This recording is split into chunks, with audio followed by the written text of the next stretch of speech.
God, that's why I love that intro. That Twitch, that Twitch chat. All right, tied up now 1-1. It is game number 3. And this is pretty much as down to the wire as it gets for these guys. Someone's tournament life is about to end right here for DreamHack 2014 Bucharest.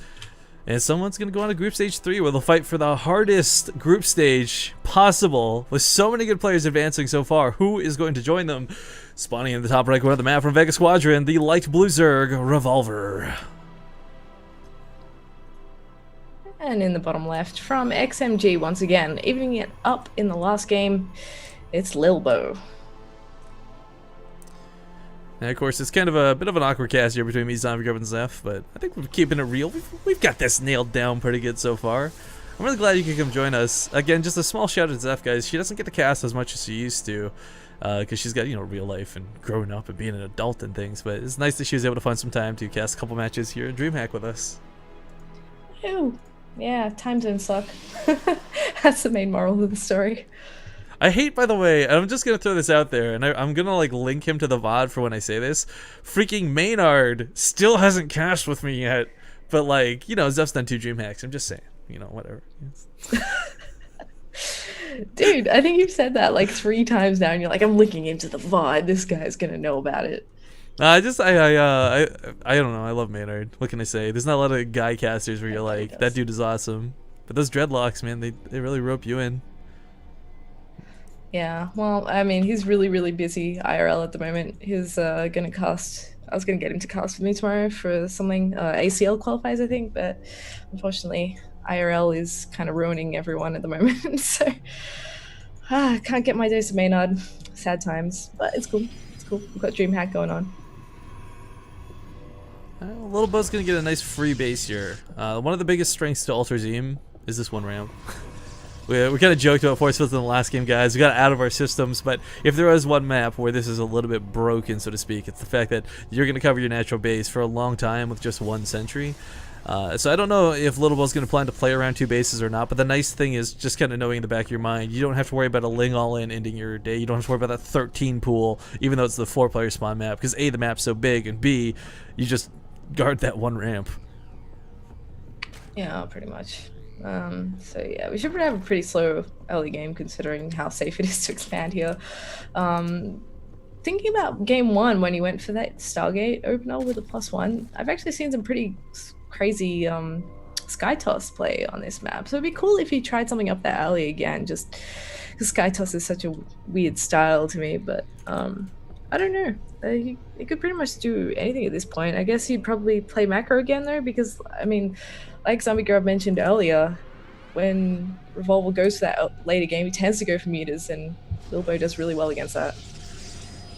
Speaking of Sky Toss, Zombie Grub, I think you cast them before when we was it Titan? I know you cast one of the 2 crazy games on Heavy Rain where it was like when Mass the Carrier, Mass Tempest. The carriers.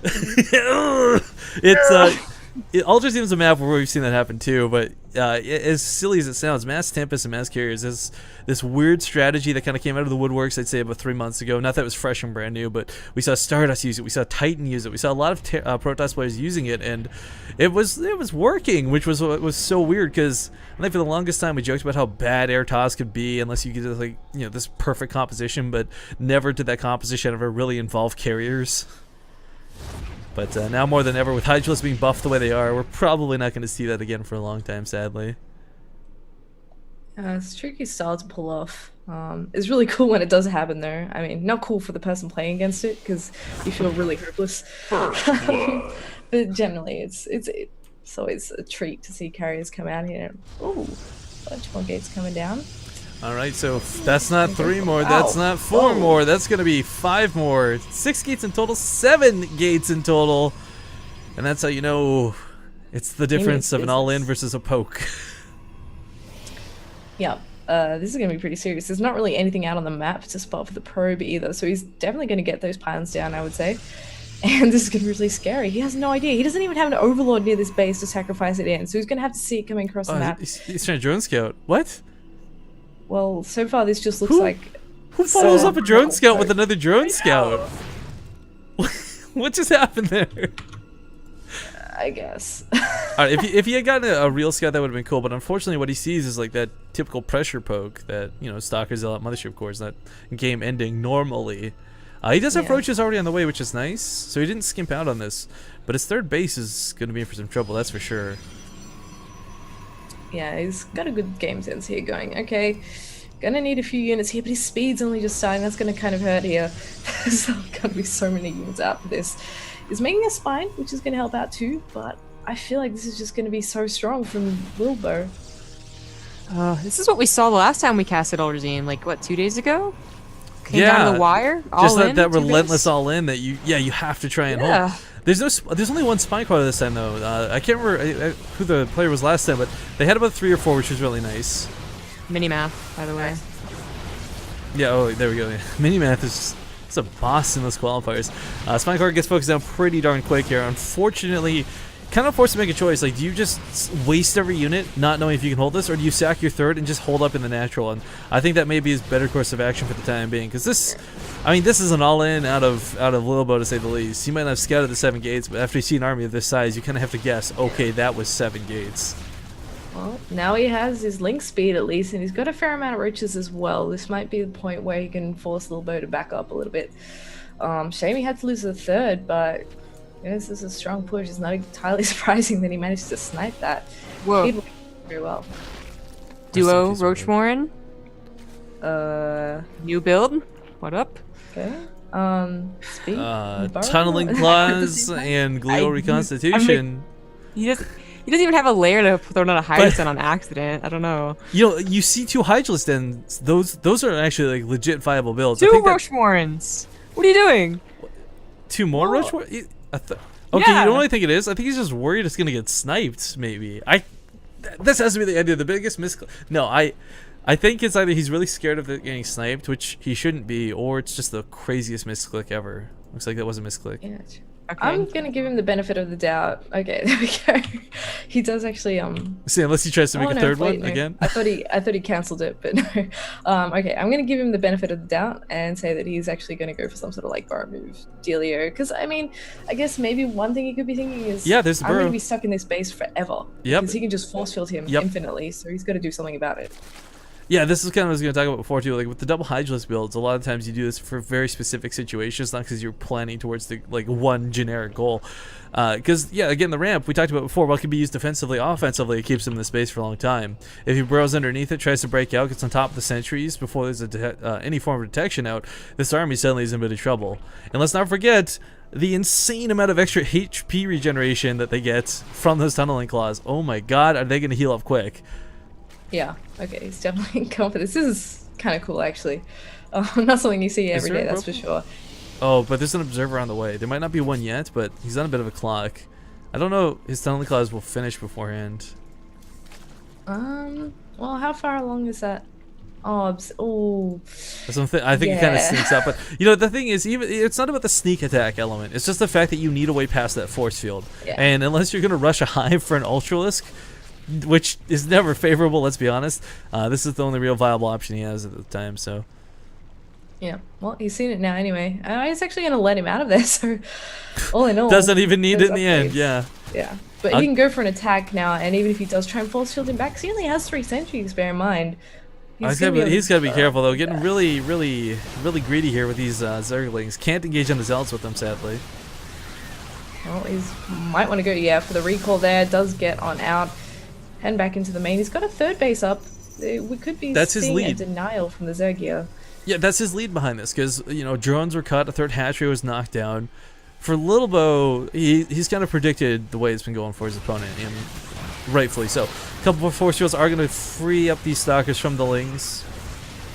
And Now, is this actually intended to be an all-in from Revolver? Like I guess he wants to kill him here because he's not taking a third or anything. Oh no! Oh no! He's doing it on purpose. He's doing it on purpose. Yeah. Focuses down the Immortal immediately. There's an overcharge going off. There's a cannon on the high ground. In fact, 2 cannons on the high ground adding into this. The roach count is really high, though. The stalkers don't have blink, so there's no retention of these units. But the cannons, there's like 3 cannons hitting these roaches randomly.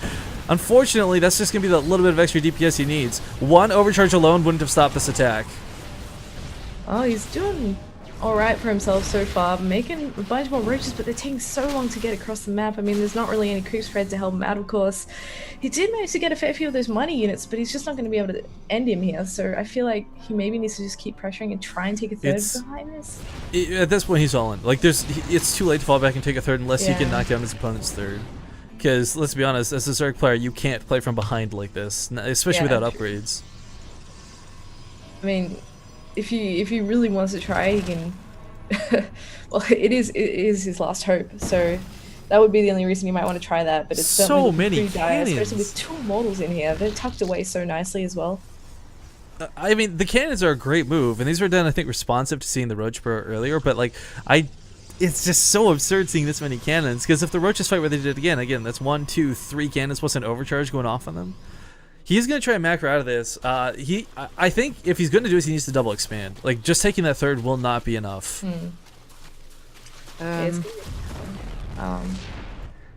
Oh, well, hey, there we go. I like that. Of course, now the problem is that Lilbow is going to attack probably very soon. He doesn't know that the like hatcheries aren't necessarily down, but he's probably got to figure out that like hydras aren't going to be on the way, and that's really the only thing that's really going to be scary for his army because he has Stalker Immortal. Yeah. Like, those Immortals are going to plow through any amount of roaches at 150 supply. Yeah, I mean, he's going to have 5 at the time he pushes, too. That's actually kind of ridiculous. He's going to get absolutely brutalized. Those creep tumors, though. What is the... Look at that cute. Good. He needs to get that going. And, oh, man, really? Aspire? Oh, I guess. I think it's not going to be for the Mutalisk transition, but more so for the Corruptors, if necessary. Well, like, there's been more games where I've seen mutas transitions that like actually bring you back in than like getting Corruptors to deal with Colossus. That's true. And Revolver seems to like share that idea, that last game as well as the initial series. He just doesn't have the money for it. Like, the gas is nice, he's got that banked, but he just doesn't have the minerals for it, and he's gonna have to spend even more in the defense. So that's why I'm saying, like, I don't think, like, he might be planning for Mutalisks. I just don't think we're gonna get to see any, sadly. That's gotta be his thinking here. I have a ton of gas. What can I use it on? Probably mutas or something like that. Right. So that might work, but for the here and now, when the Protoss army is trying to chase these roaches down, I just can't help but feel that that's really scary. Like, if he loses too much, kind of just gonna be buying a lot of time, though. I mean, this army is following the roaches, and at any point he can burrow and go off to the side with the lings, go into the main like this. Yeah, there's so many cannons, but yeah, they can't even stop this many lings. Zealots are going to be warped in defensively for this, and he's trying to get on top of that Colossus, but this is perhaps a little too greedy. Like, he can easily save half these roaches. Split up a long time ago. Yeah. Get out of there. Oh, he's actually focusing the natural. If you can't take down the third, take down the natural. Why not? Is he actually going to get this? 21 mutas are on the way. This is the time you need to get those out. The Zerglings need to be micro, though, to dance around the Nexus, or he's not going to finish it, sadly. It looks like he just barely won't get it. Oh, there we go. The speed. Usain Bolt, 2 HP, he gets it. Really nice move. But at the same time, he does lose all of his roaches, so now he's got mutas and lings to defend against this next push. That actually worked out here initially, because it's just Zealots for the time being. The supply was so in play with those roaches. I was like, oh, this isn't so bad. He's like nearly maxed out. All the roaches die. Down to 120. Yeah, the roach inflation is kind of ridiculous. Because right now the army supply is... It's not like it's composed of bad units. Blink Stalkers going to dance with Mutals quite nicely. The army supply is 80 to 123, just for context, guys. Going across the map, Lilbow maybe have to worry about a bit of base trade scenario out of Revolver, but I think he wins that base trade if that ends up being the case. Yeah, already got some Stalkers at home. Of course, he's still got those defensive cannons from before and dropping a bunch more on top of that. Exactly.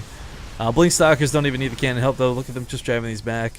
Middle of the map had a couple awkward lings fried, but I gotta tell you, I think this is Lilbow's game, unless Revolver can do something really crazy. That lack of a third for so long, I think it hurt him too much.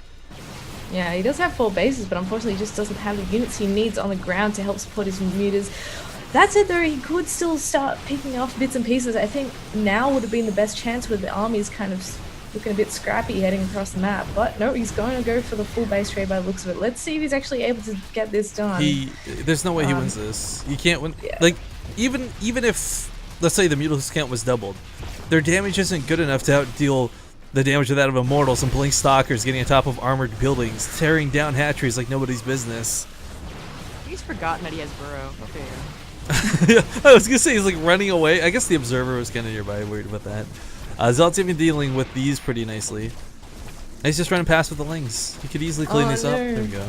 The Mutas did actually get baited by the Stalkers into the cannon range. He's managed to pick up a couple. Wow, there's actually a ton of Mutas here doing a lot of damage, but at the end of the day, I think Lilbow's reinforcements are just a little bit too much. He's going to lose a lot of Mutas if he actually chooses to engage this. Right, and it's 27 Mutalisks versus 47 Stalkers. Now, granted, half of them are across the other side of the map, but still, even a lower Stalker count, as long as he stays somewhat near the cannons, the DPS is going to be just perfectly to what he needs. Blinking back to keep his units alive, then blink forward aggressively later once he wants to chase these back. The Ling count isn't enough to keep the Stalkers back, because it's the Lings that stop the Stalkers, right? Like, it's not really the Mutalisks, and his base has just been destroyed while this is going on. There's one hatchery remaining, but he's done a good job of clearing up the actual buildings. Oh, there's an extractor here, too. But he knows it's going to come down to the possible base trade. GG finally called. Lilbow will take it 2-1 in the end. Woo! Congratulations to Lilbow. Yeah, woo-woo. Bad luck to Revolver. I think he played pretty well considered. He had some nice ideas, just kind of didn't work out. Yeah. But I think that's going to wrap up Group Stage 2, guys. I don't believe there's anything left for us at this point, so we may hop into the giveaways.